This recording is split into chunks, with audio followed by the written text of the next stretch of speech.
पुणे ते सातारा अवघ्या 1 तासात. दररोजचं ट्रॅफिक जॅम, खंबाटकी घाटातली जी संथ वाहतूक आहे म्हणजे स्लो वाहतूक आणि नवले पुलाजवळचं ट्रॅफिक, यामुळे त्रस्त झालेल्या प्रवाशांना आता मोठी खुशखबर आहे. पुणे बँगलोर हायवेवरील वाहतूक कोंडी कमी करण्यासाठी तब्बल 6,000 कोटी रुपयांचा मेगा प्रोजेक्ट उभारला जाणार आहे.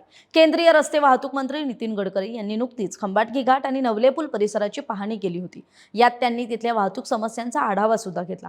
त्यानंतर राष्ट्रीय महामार्ग प्राधिकरणाला मोठ्या उपाययोजना राबवण्याच्या सूचना सुद्धा दिल्या आणि याच प्रकल्पांतर्गत पुणे सातारा महामार्गावर 5 ते 6 ठिकाणी नवीन उड्डाणपूल उभारले जाणार आहेत. म्हणजे खंडाळा, शिरवळ आणि इतर ठिकाणी जिथे वाहतूक कोंडी होते किंवा ट्रॅफिक होते अशा भागांमध्ये बहुपदरी फ्लायओव्हर्स उभारून वाहतूक सुरळीत करण्याचा प्रयत्न केला जाणार आहे. विशेष म्हणजे पुणे सातारा वेस्टर्न बायपाससाठी तब्बल 6,000 कोटी रुपयांचा DPR तयार करण्यात आला आहे आणि जवळपास 140 किलोमीटरच्या या नव्या मार्गामुळे जड वाहतूक शहराबाहेर वळवली जाणार आहे आणि महामार्गावरील ताण मोठ्या प्रमाणात कमी होण्याची शक्यता आहे.